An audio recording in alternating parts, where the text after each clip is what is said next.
Bismillahirrahmanirrahim. Assalamualaikum warahmatullahi wabarakatuh. Alhamdulillahi rabbil alamin.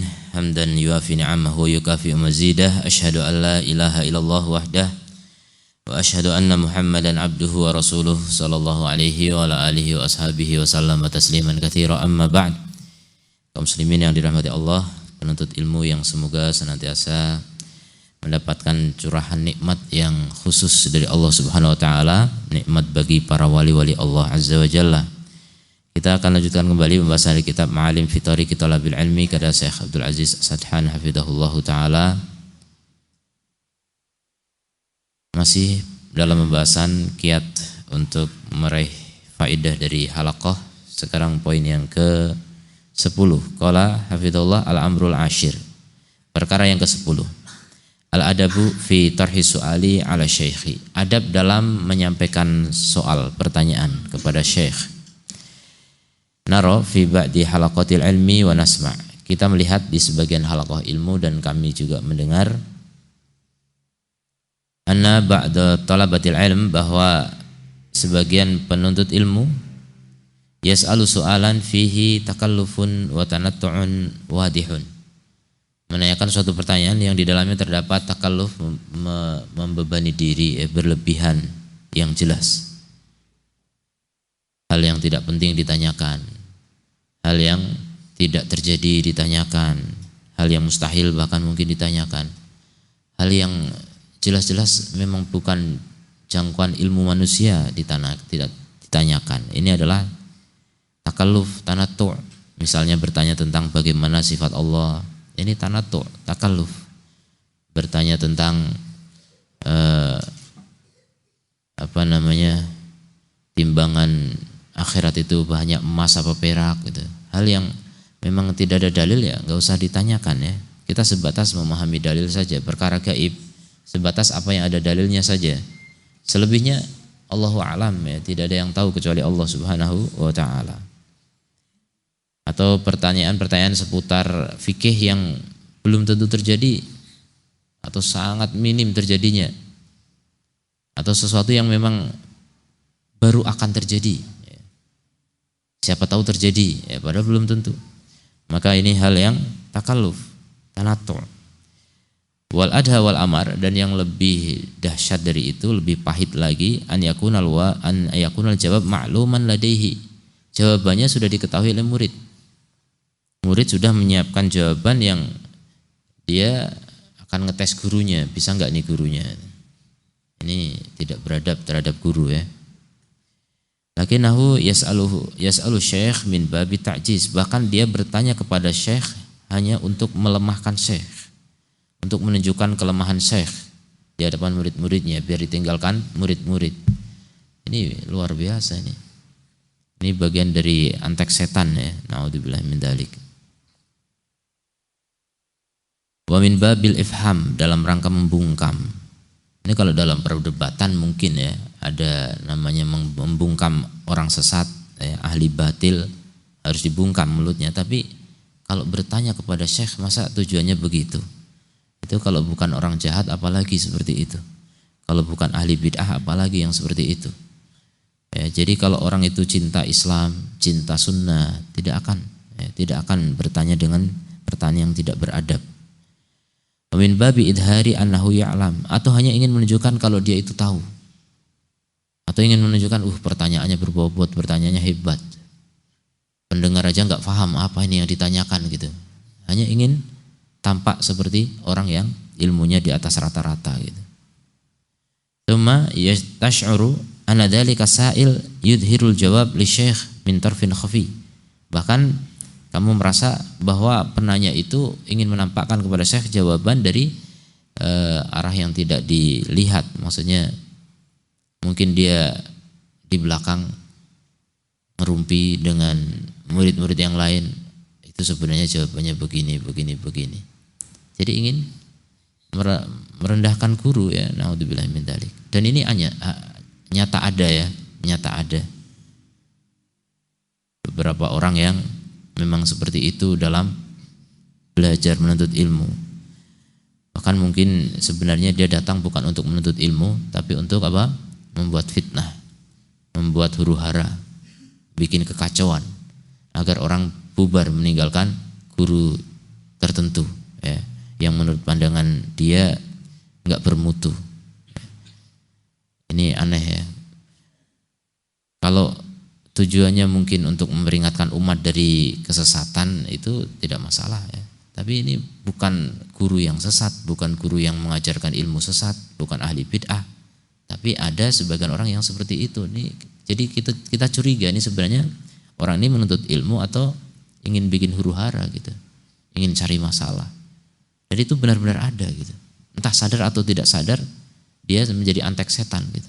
Naudzubillah min dzalik. Kemudian idan faqad asa al adab. Jika demikian sungguh dia telah berburuk adab fi tarhis suali dalam menyampaikan pertanyaan. Wa asa al adab fi qasdihi ijazi syekh. Kemudian lebih buruk dari itu adalah dia buruk adab dalam memaksudkan untuk melemahkan syekh atau menunjukkan kelemahan guru. Wa aidan asa al-adab, dia juga buruk adabnya bersama Allah Subhanahu wa taala dalam apa? Buruknya niat. Ya, niatnya sudah buruk, niatnya jahat. Wa ba'dun nasi la yaqsudu min tarhis su'ali, sebagian manusia tidak bermaksud dalam menyampaikan pertanyaan ta'jizus syekh, untuk melemahkan syekh. Bal qad yakunu qasduhu hasanan, bahkan mungkin niatnya bagus.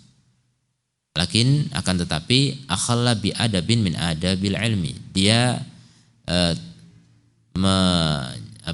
meninggalkan adab dari adab-adab ilmu ya, ada adab yang terluput darinya, mungkin karena tidak tahu atau bagaimana ya.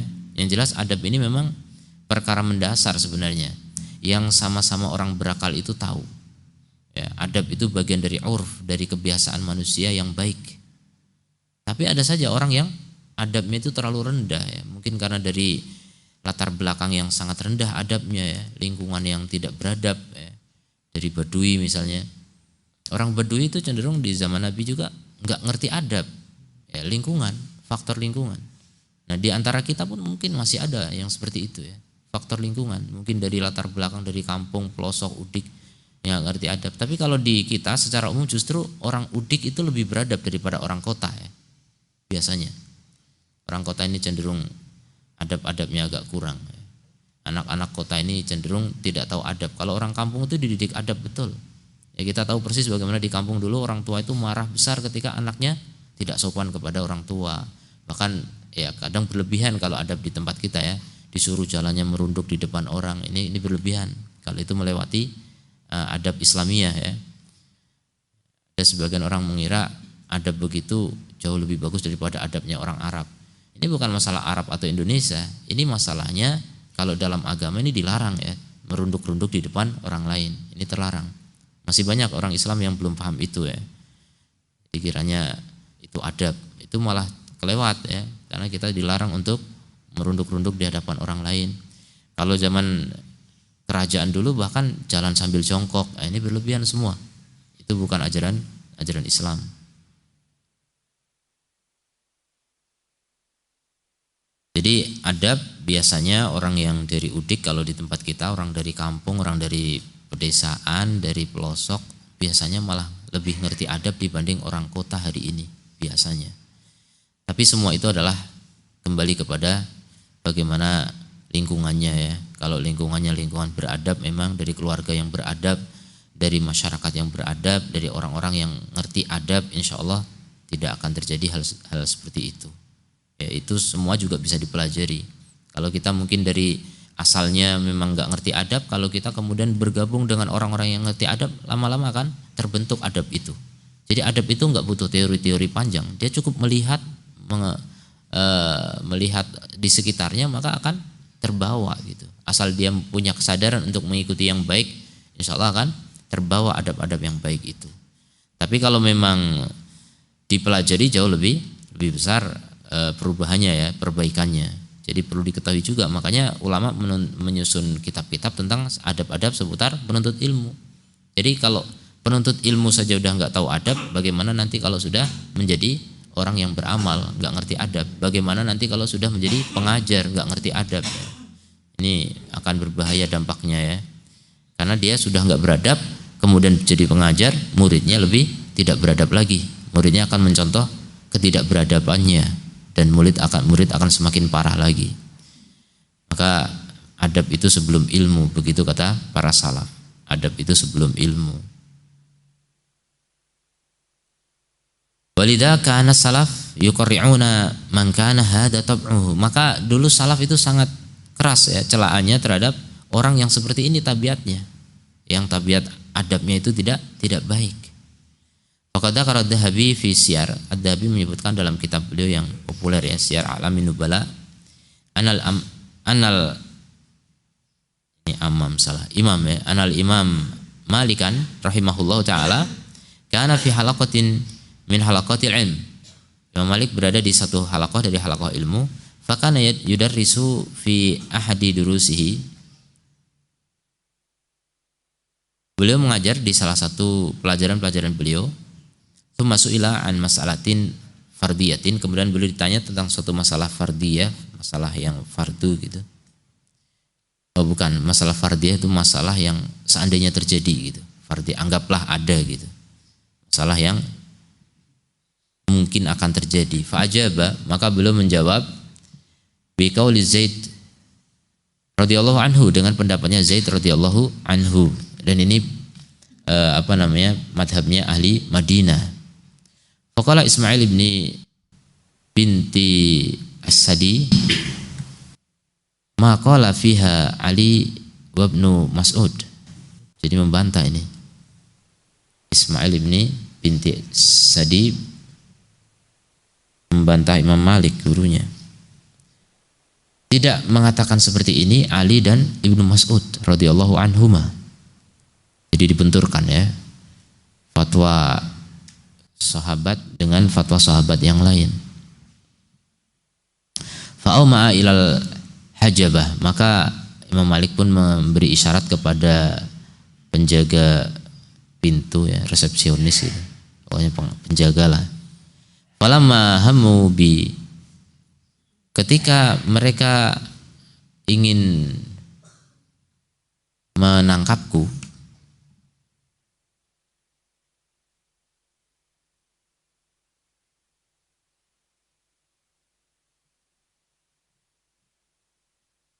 adautu, aku berlari, wa ajastuhum, dan aku pun melemahkan mereka ya, mereka enggak bisa menangkapku.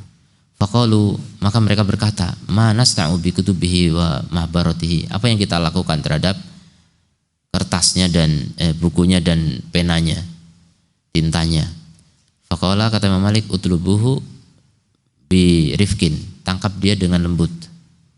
Faja'u ilayya faji'tu ma'hum, maka mereka datang kepadaku dan aku datang bersama mereka, ditangkap. Faqala Malik, Imam Malik berkata, min aina anta, dari mana kamu? Qultu, aku berkata, minal Kufah, dari Kufah. Qala fa aina khallaftal adab, di mana kamu tinggalkan adab? Faqultu innama dzakartuka liastafida, aku hanya ingin mudzakarah bersamamu agar aku bisa dapat faidah.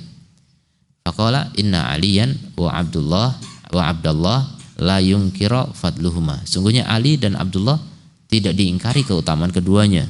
Wa ahlu baladina, sementara penduduk negeri kami, ala qauli Zaid bin Thabit, berada di atas pendapat Zaid bin Thabit. Jangan dibentur-benturkan, ini tidak beradab gitu. Wa idza kunta baina qaumin, jika kamu berada di suatu kaum, tabda'uhum bima la ya'rifun, kamu menyampaikan pada mereka apa yang mereka tidak kenal, fayabda'uka minhum ma takrahu, maka mereka pun akan memperlakukanmu dengan apa yang kamu tidak suka. Jadi kalau berada di satu kaum, punya adab ya, menghargai kebiasaan satu kaum, jangan menentang dengan madhab yang lain dan sebagainya. Ini juga dari sini bisa diambil pelajaran ya, kita kalau berada di negeri Syafi'iyah sebaiknya jangan menentang apa yang ada dari madhab Syafi'iyah, Syafi'i atau Syafi'iyah ya. Jadi kita berada di Indonesia yang bermadhab Syafi'i, maka jangan terburu-buru untuk menyalahkan kebiasaan orang yang mengikuti madhab Syafi'i. Kecuali kalau itu bid'ah, beda lagi ya. Fikih yang hanya perbedaan madhab, perbedaan ijtihad ulama yang mereka punya salaf gitu. Mereka ada salafnya dari ulama-ulama dulu dalam madhab Syafi'iyah. Hanya karena kita mungkin belajarnya madhab Hambali, akhirnya serta-merta menyalahkan ini, itu dan sebagainya. Padahal itu bukan perkara yang salah sebenarnya. Ya, karena itu hanya perbedaan pendapat dalam masalah ijtihadiyah. Maka harus hati-hati, ya, waspada. Hidup di negeri Syafi'i lebih baik belajar ilmu tentang madhab Syafi'i, itu jauh lebih dianjurkan. Dan begitu nasihat para ulama di Timur Tengah sana. Ya, orang Indonesia yang mau belajar fikih Hambali atau yang lainnya dinasihatkan, kamu di negeri Indonesia itu Syafi'i, maka belajarlah Syafi'i. Kemudian waqad yaqulu qail, bisa jadi ada orang berkata, alla yambaghi an nunakish, tidak seyogyanya kita bermunaqasyah, berdebat. Fayuqal, maka dikatakan na'am, iya, walakin biadab, tapi dengan adab. Apakah kita tidak perlu untuk berdebat itu? Maka dikatakan iya, akan tetapi dengan adab. Wa bi khasatin ma'asyaikh, lebih khusus lagi bersama syekh. Kita dialog, diskusi dengan syekh, itu adab harus lebih tinggi lagi. Harus lebih menghormati lagi, memuliakan lagi ya. Jangan seperti kawan sendiri yang dengan gampangnya saling berbantah gitu. Dengan syekh harus penuh dengan adab, penuh dengan tata krama, sopan santun. Anna niqash ma'hu lahu adab yaliku bihi, karena berdiskusi bersama syekh itu memiliki adab yang layak dengannya, yang sesuai dengannya. Wa inna minal jurmi bimakan, sungguhnya termasuk kejahatan ya, antas ala soalan, kamu bertanya satu pertanyaan, anta ta'lamu jawabahu, sementara kamu tahu jawabannya. Turidu bihi idharu nafsika wantiqosoh ghairika. Jadi niatnya apa? Kamu tanya tapi kamu tahu jawabannya, tujuannya apa? Untuk menampakkan dirimu mengetahui itu atau ingin merendahkan selain kamu. Ini bahaya. Beda halnya ketika bertanya sesuatu yang sudah tahu sebenarnya, cuma niatnya apa? Ingin memberitahu yang lain tentang sesuatu yang barangkali banyak orang yang belum tahu. Itu beda. Itu justru termasuk bagian dari mengajar tanpa tanpa terlihat mengajar gitu. Seperti Jibril alaihissalam datang kepada Nabi bertanya tentang Islam, iman, ihsan, asratus sa'ah. Itu kata Nabi apa? Hada Jibril atakum yu'allimukum amrodinikum. Itu adalah Jibril yang datang kepada kalian untuk mengajarkan kepada kalian agama kalian. Mengajar padahal cuma nanya gitu. Jadi pertanyaan yang memang tujuannya untuk memberitahu yang lain tentang ilmu, maka ini termasuk kebaikan. Tapi kalau tujuannya hanya untuk menampakkan ilmu dia sendiri ya, dengan pertanyaan yang berbobot misalnya, atau ingin merendahkan yang lainnya, nah itu tentu saja kejahatan ya, keburukan. Fahada minal mira'i al-muharram, maka ini termasuk perdebatan yang haram di dalam ilmu. Khosatan idza kana al-mira' ma'aman huwa a'lamu minka, terlebih lagi, lebih khusus lagi ketika perdebatan itu dengan orang yang lebih berilmu darimu.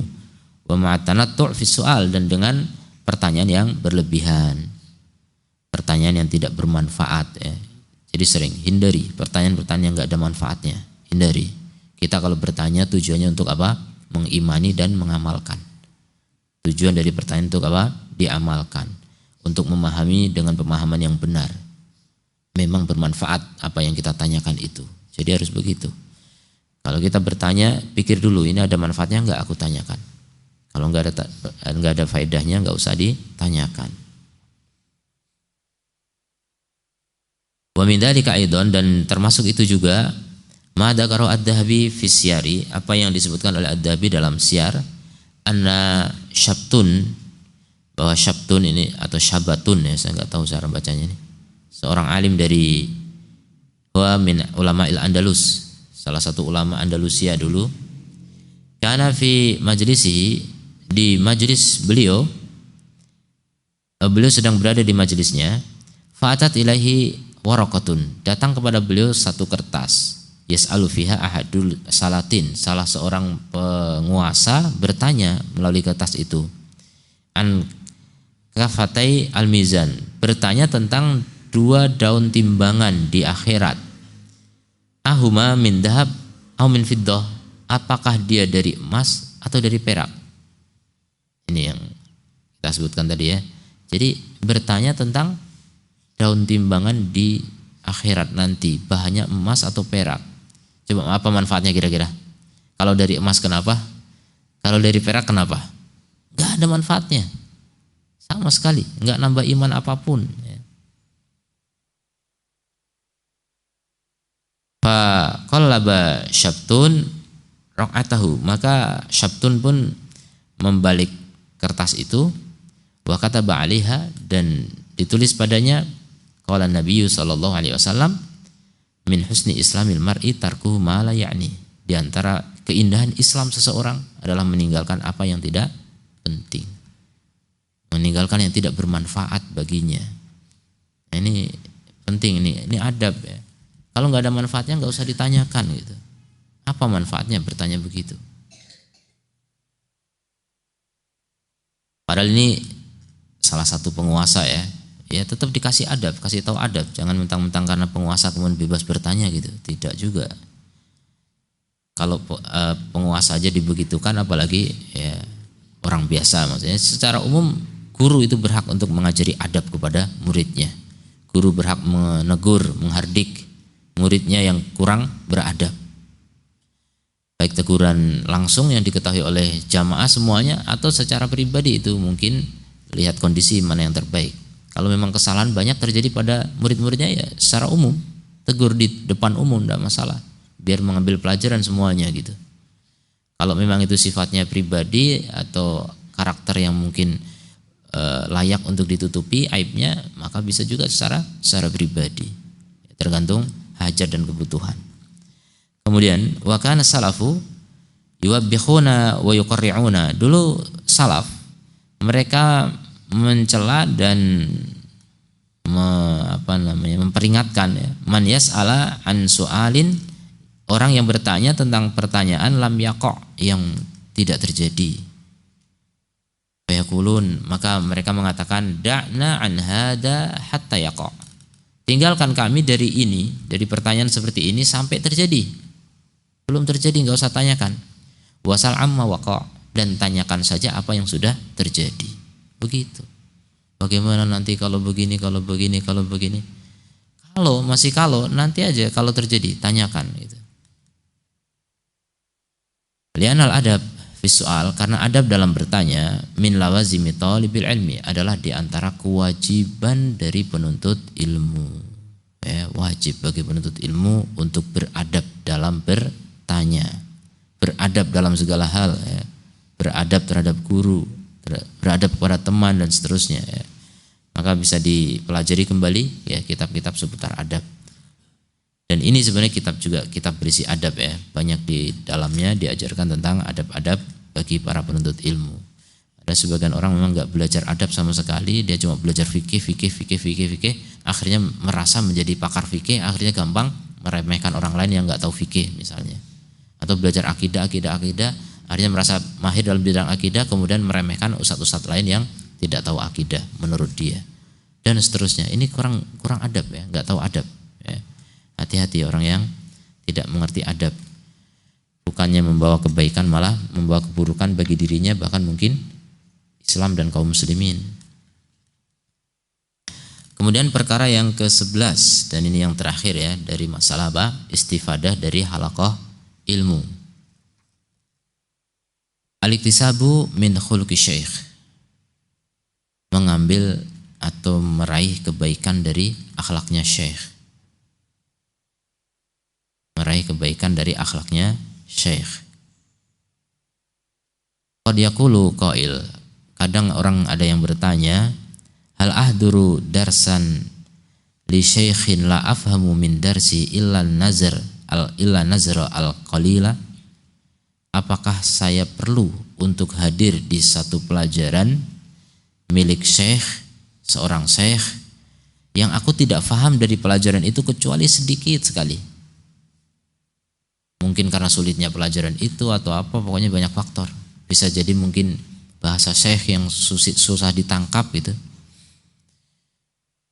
Ini ada, saya pernah datang di Son'a, di majelisnya Syekh Syekh Amroni. Allah alam sekarang masih atau sudah meninggal, saya nggak tahu. Yang jelas saat itu sudah sepuh sekali, sudah tua. Dari segi tuanya itu bahasanya udah nggak jelas. Lidahnya sudah nggak terlalu bisa ditangkap, apalagi saya sebagai orang asing yang nggak mahir bahasa Arab betul-betul kayak orang Arab itu belum, masih jauh. Kemudian beliau sering menggunakan bahasa amiyah, bahasa pasaran, itu juga asing bagi saya. Terus bahasa pasaran di beberapa tempat kadang berbeda dengan tempat yang lainnya, dan itu di Son'a, bukan di tempat kami belajar gitu. Yang jelas kami duduk susah sekali menangkap, tapi kami tetap dapat istifadah. Saya merasa ada faedah-faedah yang bisa kita petik, walaupun ya sekelumit, terutama ada belajar adab itu tadi. Jadi kalau kita nggak tahu ilmu, kita akan bisa belajar akhlak dari syekh, belajar adab dari syekh. Di antara adab yang saya peroleh, ya, di antaranya beliau menyampaikan ketika ada pertanyaan tentang suatu masalah, beliau menyampaikan fatwa ulama-ulama yang itu sezaman dengan beliau atau bahkan lebih muda dari beliau. Dan beliau tahu di usia setua itu ngerti fatwa-fatwa ulama lain. Itu mencengangkan itu bagi kami yang masih penuntut ilmu, kok bisa ya, kok sempat ya gitu. Kan syekh itu selalu membaca, syekh itu selalu belajar. Kok sempat-sempatnya belajar fatwa-fatwa orang yang lebih muda, yang sezaman, itu jarang itu bisa dilakukan oleh ulama besar, apalagi udah tua gitu. Setua itu masih belajar, itu faedah yang kita bisa petik. Setua itu masih mengikuti perkembangan fatwa yang ada di arena di luar negeri gitu, di tempat jauh. Ya. Itu berbeda dengan anak muda. Anak muda mungkin ya harus begitu, anak muda. Tapi ini orang tua gitu loh. Masya Allah ya. Kemudian di sisi lain adab yang bisa kita petik juga, setua itu tidak gengsi untuk menyebutkan fatwa ulama yang lebih muda. Ini luar biasa ini, adab yang Masya Allah ya.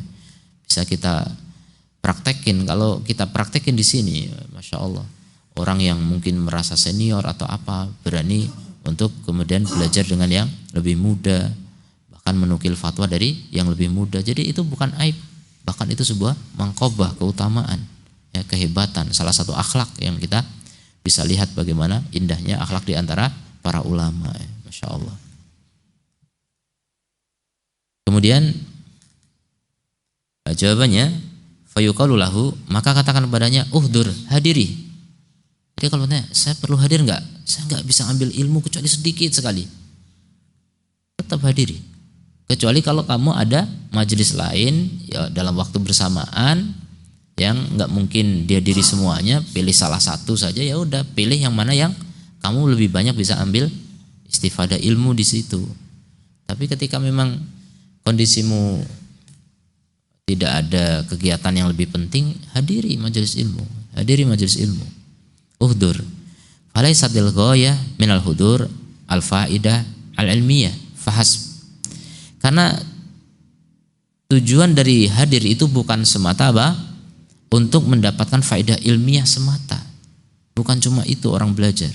Bal hunaka, bahkan di sana an-nadhar fi khuluqi syekh, melihat kepada akhlaknya syekh. Wa ta'assi bihi, dan meneladaninya, mengikutinya. Faqad dzakara al-Imam As-Sam'ani wa ghairuhu, Al-Imam As-Sam'ani dan yang lainnya menyebutkan rahimahullah, anna majlis al-Imam Ahmad rahimahullah kana yahduruhu khamsatu alaf. Majelisnya Imam Ahmad bin Hanbal rahimahullah dihadiri oleh 5.000 hadirin. Jadi majelis ilmu 5.000 yang datang. Kalau kita namanya apa? Tabligh akbar, itu pun ya jarang-jarang sampai 5.000 gitu. Kadang undangannya atau di balihonya ditulis tabligh akbar, yang datang berapa? 50. Ya udah, akbar aja namanya gitu. Dulu Imam Ahmad itu hadir 5.000 itu kajian rutin itu, bukan tablik akbar, daurah akbar gitu, enggak. Kajian rutin. 5.000-an yang hadir. Dan saat itu belum ada mikrofon. Hebat ya? Luar biasa. Makanya dulu dalam penyampaian ilmu ada namanya mubalik. Dan makanya dulu orang ketika belajar itu mencari posisi yang terbaik, posisi menentukan prestasi, itu ada betul zaman dulu. Siapa yang paling dekat dengan syekh, itulah yang akan mendapatkan ilmu maksimal. Karena yang di belakang sana hanya mendapatkan dari mubalik. Mubalik itu ada penyampai-penyampai di beberapa tempat gitu. Kalau saya menyampaikan an Abi Hurairah radhiyallahu anhu, saya diam. Nanti sana menyampaikan. Nanti nyambung lagi ke berikutnya 5.000, bayangkan 5.000 ya, tanpa mikrofon. Itu butuh sekali penyampai-penyampai mubalik. Nanti kalau udah selesai semua baru saya lanjutin. Kalau Rasulullah sallallahu alaihi wasallam titik-titik. Jadi itu cara belajar zaman itu ya, Masya Allah. Sesulit itu tapi Masya Allah yang hadir banyak sekali. Penuntut ilmu tuh banyak saat itu. Mungkin kegiatan orang dulu kalau enggak ilmu, amal, ilmu, amal, ilmu, amal. Hidupnya akhirat. Kakinya di dunia tapi hatinya di akhirat. Itu orang-orang dulu banyak begitu. Hari ini Masya Allah, orang sudah kakinya di masjid tapi hatinya masih di pasar. Itu banyak hari ini. Kakinya udah di masjid nih. Ini tempat yang paling Allah cintai sebenarnya, tapi hatinya di pasar, tempat yang paling Allah benci. Nah, itu perbedaan yang sangat mencolok antara kita dengan mereka. Pantesan kita ini tidak bisa istifadah besar dalam masalah akhirat. Ilmu enggak tambah-tambah, amal apalagi gitu. Jadi akhirnya kualitas kita selalu ketinggalan daripada para salaf dulu yang bagaimana hidup mereka memang untuk Allah Subhanahu wa taala. Jadi 5.000 hadir. Qalan an-nakil penukil mengatakan, fakana khamsu mi'atin yaktubun. Dari 5.000 itu 500 saja yang menulis hadis. Jadi penuntut ilmu yang memang ingin meriwayatkan hadis dari Imam Ahmad cuma sekitar berapa? 500-an. Berapa persen itu? 10%. Sedikit. 90% enggak nulis. Ya, makanya pantasan antum banyak yang enggak nulis ya kan. Ini yang 90% itu ya, mayoritas ya, Masya Allah. Antum ngambil akhlak mungkin ya, tapi siapa saya? Saya bukan Imam Ahmad. Kemudian wal baqi yastamiduna min samtihi wa khuluqihi wa adabihi. Sementara sisanya apa? Mereka hanya bersandar kepada ketenangan Imam Ahmad, akhlak beliau, adab beliau. Itu yang diambil, itu yang dipelajari. Bagaimana sih ulama, bagaimana seorang alim. Itu gerak-geriknya itu pelajaran ya. Gerak-geriknya menjadi apa? Teladan. Ya seperti tadi, saya takjub dengan Syekh Amroni dengan beliau menukil fatwa dari ulama yang lebih muda. Itu Masya Allah, itu adab itu. Luar biasa kita bisa mengambil akhlak. Qala Abu Bakar al-Mitwa'i, hadartu majlisa Abi Abdillah. Aku menghadiri majelisnya Abu Abdillah. Abu Abdillah ini Imam Ahmad ya. Iya. Wa huwa yuqri'u abna'ahu al-musnad. Beliau sedang membacakan kepada anak-anaknya kitab al-musnad. Ini anak-anak bisa jadi murid-murid maksudnya ya. Karena memang murid-murid itu adalah anaknya alim, seorang ulama. Syekh Mukbil pernah bilang, antum abnai, kalian semua adalah anak-anakku. Begitu, Syekh Mukbil nggak punya anak laki-laki, tapi menganggap para penuntut ilmu sebagai anak beliau. Dan di markas beliau saat itu 6.000-an. Syekh Mukbil, berarti kalau Syekh Mukbil sekali pelajaran 6.000 ya, mengalahkan Imam Ahmad ya, jumlahnya. Jadi memang seperti itu Masya Allah. Kalau itu di zaman sudah modern, maksudnya ada listrik, ada mikrofon, jadi nggak perlu mubalik dan ada atap gitu. Kalau zaman dulu di lapangan nggak ada atap, tapi keuntungannya kalau di Arab itu nggak ada hujan gitu. Walaupun di atap tanpa atap ya nggak kehujanan. Kalau hujan memang nggak ada hujan gitu, langka sekali hujan, paling embun. Makanya kalau majelisnya pada subuh itu dari maghrib mereka udah booking tempat. Bookingnya gimana? Tidur di situ. Bahkan kisah bagaimana mereka saking takutnya tempatnya hilang, diambil orang, itu nggak berani meninggalkan tempat itu sampai membawa wadah untuk kencing di situ. Sampai begitu penuntut ilmu zaman dulu. Nah itu padang pasir gitu kan, ada kencing situ, mau cebok juga ada kerikil di situ, dan itu kondisinya gelap gitu, kencing di situ.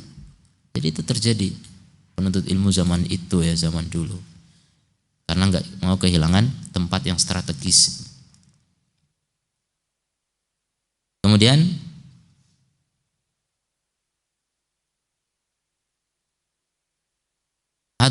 hadartu majlisa Abi Abdillah wa huwa yukri'u abna'ahu al-musnad itsnatai asyrata sana. Tuh, lihat, belajar sama berapa? 12 tahun. Belajar itu enggak sebentar. Ini satu kitab nih, kitab musnad, 12 tahun, dan beliau juga enggak cerita selesai atau enggak selesai gitu. Belajar itu memang lama ya. Dan itu tiap hari. Jadi orang mau jadi ahli ilmu itu enggak cuma 1-2 pekan belajar, 1-2 pekan daurah, 1-2 bulan daurah kemudian jadi ustadz gitu. Ini karbitan. Ya tidak sedikit orang yang ingin meraih ilmu secara instan, ingin langsung cepat dipanggil ustadz ya. Ini ada saja ya, orang dipanggil ustadz atau ustadzah, bahasa Arab belum katam, belum tahu bahasa Arab. Dan ini ada di Batam, ustadzah ya. Dipanggil ustadzah di mana-mana. Ya sudah ngajar di mana-mana, cuma nggak tahu bahasa Arab sama sekali. Kemudian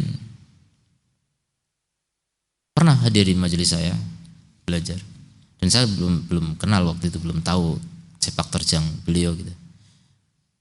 Saya wajibkan kepada murid-murid untuk menghafal matan. Waktu itu belajar akidah wasitiyah. Ini ummahat loh, para ibu-ibu, para emak-emak. Saya anjurkan untuk apa? Menghafal akidah wasitiyah. Ini berat sekali sebenarnya, tapi ada yang semangat dan ada masya Allah yang banyak hafalannya. Tapi gara-gara ada anjuran hafalan itu, nggak hadirlah orang itu yang sudah dikenal oleh sebagian yang lain sebagai ustadzah itu. Ternyata memang nggak berani hafalan. Tapi masya Allah ya, berani mengajar di mana-mana. Ini kadang bahaya seperti itu ya. Kadang-kadang orang seperti itu tuh yang merusak sahah, merusak arena dakwah, menjadi keracunan ya masyarakat gara-gara apa yang dia lakukan. Itu yang kadang-kadang kemudian meremehkan ustadz dan sebagainya dan seterusnya. Padahal bahasa Arab nggak tahu, ya, ilmu nggak seberapa. Cuma dengan modal dia mungkin merasa senior, banyak berguru dari ustadz yang sebelumnya, dibanding-bandingkan dan sebagainya. Nggak seberapa sebenarnya ilmunya. Ya, dasar ilmunya itu tidak ada. Kalau orang nggak tahu bahasa Arab itu dasar ilmu nggak ada. Orang nggak tahu bahasa Arab otomatis nggak tahu usul fikih, apalagi mustalah hadis, jauh. Jadi memang ilmunya apa yang dia tangkap udah itu aja, terus disimpulkan. Gampang sekali menyimpulkan sesuatu, kalau nggak seperti yang dia pahami otomatis dianggap sesat. Ini dangkal ilmu itu seperti itu ya. Naudzubillah min dzalik. Ada tipe manusia yang seperti itu. Kemudian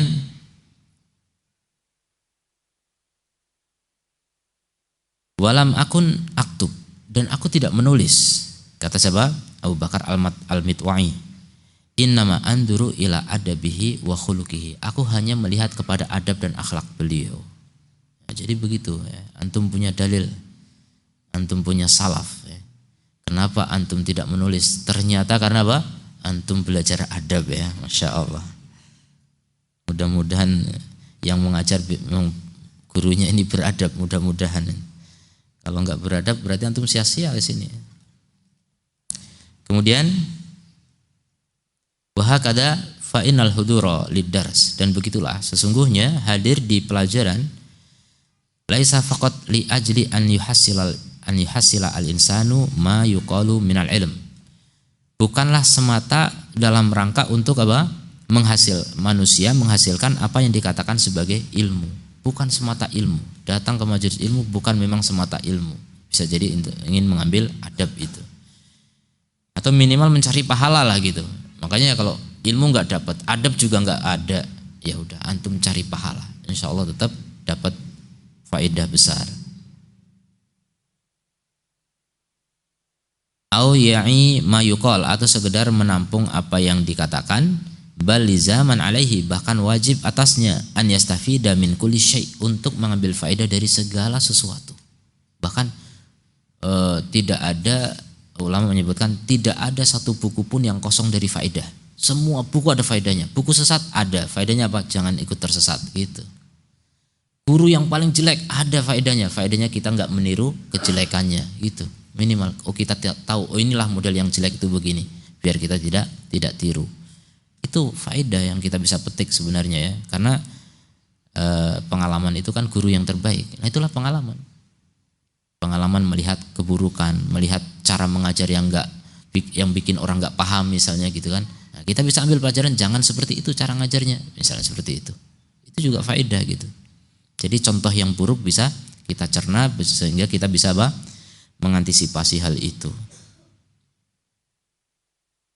Jadi apa? Li zaman alaihi an yastafida min kulli syai'. Dia harus mengambil faedah dari segala sesuatu. Hatta min ba'dil hadirin, bahkan dari sebagian orang yang hadir. Ambil pelajaran dari orang yang hadir. Min talabatil ilm, dari para penuntut ilmu. Farubbama yu'athiru fika khuluquhu, bisa jadi akhlak sebagian penuntut ilmu bisa memberi pengaruh buat kamu. Jadi kamu bisa menjadi lebih tertib ketika melihat banyakkan orang tertib. Kamu kan belajar ketertiban di situ. Makanya orang yang nggak ngerti adab kemudian berada di lingkungan orang-orang beradab akan kebawa, nggak mungkin dia terus nggak beradab terus selamanya, enggak. Pasti ada pengaruh itu. Sebaliknya orang yang mungkin tadinya beradab kemudian lingkungannya nggak ada yang tahu adab, nah itu juga akan kebawa kepada ketidakberadaban itu ya. Makanya lingkungan itu penting. Berada di lingkungan yang baik itu sangat penting. Wallahi demi Allah, inni a'rifu syababan, aku mengetahui para pemuda sigharsin yang masih muda-muda. Lakin al-insanu idza zarahum, akan tetapi seseorang kalau mengunjungi mereka anak-anak kecil ini, au tabahatsa ma'ahum, atau membahas ilmu bersama mereka, yara minal khuluq, akan melihat dari akhlak wal adab was samt, dan karakter atau ketenangan ya. Samt itu ketenangan. Ma yahbituhum alaihim, apa yang membuat orang iri kepadanya gitu. Masih muda tapi adabnya luar biasa. Orang tua pun bisa takjub bahkan iri, kok bisa masih muda punya adab yang begitu indahnya. Nah itu, jadi kata Syekh begitu, ada pemuda-pemuda yang adabnya luar biasa. Wa yanbaghi li talibil ilm, dan semestinya bagi penuntut ilmu, ala yang qati'a an ziyaratil ulama, untuk tidak terputus dari menziarahi ulama, mengunjungi ulama ya. Fa inna an-naf'a a'idun lahu, karena manfaatnya akan kembali kepadanya. Mungkin udah lama enggak berada di suatu kota, dia pindah ke kota lain. Dulu ketika di kota itu, misalnya di kota Batam, biasa belajar di majelis ini, majelis itu dan sebagainya. Sudah pergi, maka kapan berkunjung ke situ? Ya hadiri ulama, hadiri majelis ilmu yang ada gitu. Jangan merasa saya udah bukan muridnya lagi gitu. Enggak, tetap hadiri. Kenapa?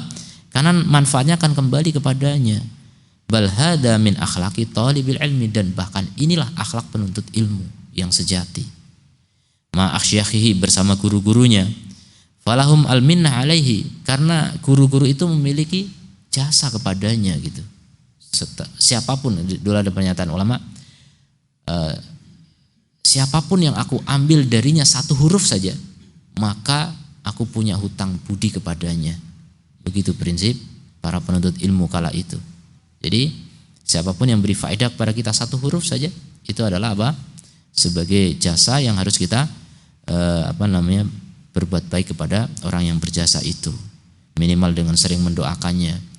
Makanya Imam Ahmad kenapa sering sekali mendoakan Asy-Syafi'i? Karena merasa Asy-Syafi'i ini luar biasa kebaikannya kepada beliau. Jadi terus didoakan. Ba'dallahi ya, jadi setelah Allah tentunya ya, dialah yang berjasa kepadanya setelah Allah fi ta'limihi, dalam mengajari dia ilmu. Bal hatta lau lam yakunu asyakhan lahu, bahkan walaupun mereka itu bukan syekhnya, bukan biasa dia mengambil ilmu darinya, maka ketika tahu itu adalah syekh di kota itu, maksudnya kota baru kita datangi, kita belum pernah belajar padanya, kita datangi gitu, kita menziarahi syekh. Min ma'rifati haqqil ulama, maka di antara pengetahuan tentang hak ulama, an yuzaru fi sihhatihim, diziarahi ketika syekh itu sehat, wa yu'adu fi maradihim, dan dijenguk ketika sakit, wa tusyayya'u janaizuhum, dan diantar jenazah mereka. Itu hak ulama, ya. Hak ulama itu begitu. Jadi kalau merasa udah saya bukan waktunya penuntut ilmu sekarang, terus nggak perlu lagi mendatangi ulama, ini adalah murid yang memang tidak beradab. Wa mata ma ahsa talibul ilmi, kapan seorang penuntut ilmu merasa anna ahadal masyayikh, bahwa salah satu dari guru, qad ya'tibu alaihi, kadang-kadang mencela dia, li'adami ziyaratihi, karena tidak berkunjung kepadanya, ziyaratihi lahu, fal yusari biwaslihi, maka segeralah untuk menyambungnya, menghubunginya, wal yata'arraf bi fadlihi, dan mengakui keutamaannya, wal yakdam udrahu, dan kemudian menyampaikan udurnya, afwan syekh, lama saya enggak datang dan sebagainya, sampaikan udur. Wal ya'lam annahu in qata'a an ziyaratihi, dan hendaknya dia tahu bahwa jika dia terputus dari menziarahi syekhnya, fa inna zuwara dzalika syekh fihim man huwa ajallu qadran minhu, maka ketahuilah bahwa yang mengunjungi syekh tersebut, di antara mereka ada orang yang jauh lebih tinggi kedudukannya daripada syekh itu. Kok antum yang sebagai orang biasa nggak mau menjenguk atau mengunjungi syekh tersebut, ya. Jadi inilah adab, ya. Datang dalam biografi Al-Husain ibni Fadl, salah seorang imam, annahu lamma kaburo, ya, ketika beliau sudah sepuh, ya, sudah tua, wasakha fi sin, dan sudah menjadi syekh dalam usianya, syaikhukhah, ya udah tua lah. Syekh ini mungkin usia 70 ke atas mungkin, atau 60 ke atas. Kana yuhmalu fi mihfatin, beliau dibawa di atas apa namanya, sekedup, apa namanya, tandu, ya, tandu, ya. Beliau karena udah tua, jadi jalannya di atas tandu, dibawa orang, dipikul atau dionta gitu. Kemudian famarra bihi talibu ilmin kabirin, kemudian berpapasan dengan beliau seorang penuntut ilmu yang sudah tua juga, wa ma'ahu jamaah, dan bersama penuntut ilmu yang senior itu jamaah, jadi udah punya murid-murid. Farafa'al Husain ibni Al-Fadl hajibahu, maka Al-Husain bin Fadl mengangkat tirai yang menutupi tandunya. Waqala, dan beliau berkata, man haula'i, jadi udah berpapasan, udah lewat, siapa itu tadi yang lewat? Faqalu, mereka mengatakan, fulan wa ma'ahu jamaah, fulan dan dia sudah punya, dan bersamanya jamaah, murid-murid. Faqala, maka dia berkata, ya subhanallah, maha suci Allah, ba'da an kana yazuruna fi hadhihi dar, setelah orang-orang menziarahi kami di negeri ini,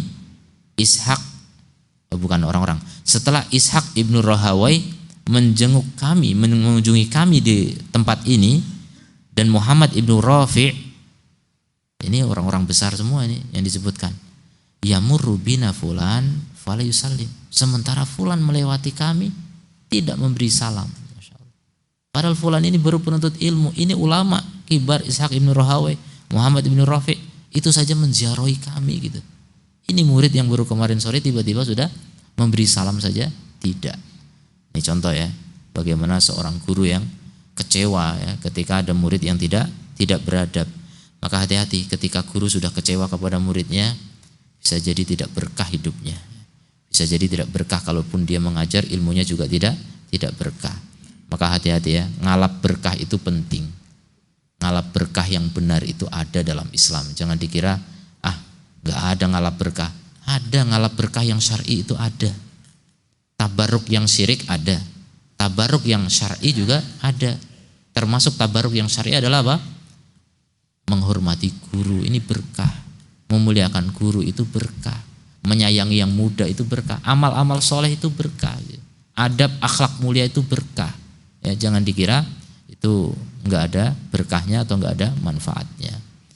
Ya, maka dengan ini mudah-mudahan kita bisa ambil pelajaran, ya. Penting sekali untuk Terus kita memuliakan guru-guru kita, ya, terutama yang sudah sepuh-sepuh, sudah senior. Jangan udah nggak pernah ngajar sekarang, udah pikun sekarang misalnya kalau ada yang seperti itu, tidak boleh. Seorang murid tetap kita merasa berutang budi, berutang jasa yang besar kepada guru kita, yang nggak mungkin kita bisa membalasnya. Ya, jasa orang tua kita, ibu kita nggak bisa membalas karena kita nggak bisa melahirkan ibu, nggak mungkin.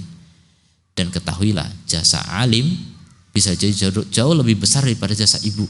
Kenapa? Sebagian ibu hanya bisa melahirkan kemudian membesarkan anak, dan belum tentu anak itu masuk surga. Sementara alim bisa jadi dia menyebabkan seseorang itu masuk ke dalam surga, selamat dari neraka.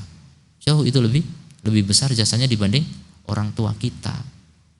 Alim yang kita ambil ilmu darinya itu jasanya lebih besar daripada orang tua kita. Dan orang tua kita itu orang tua fisik namanya. Sementara guru kita itu orang tua ruh kita. Batin kita ini punya orang tua. Siapa? Guru-guru kita. Ya, mudah-mudahan kita tidak lupa untuk selalu mendoakan guru-guru kita yang sangat besar jasanya kepada kita, yang kita bisa jadi tidak masuk surga, tidak selamat dari neraka tanpa mereka, tanpa sebab dari mereka. Subhanakallahumma wa bihamdika asyhadu an la ilaha illa anta astaghfiruka wa atubu ilaik. Assalamualaikum warahmatullahi wabarakatuh.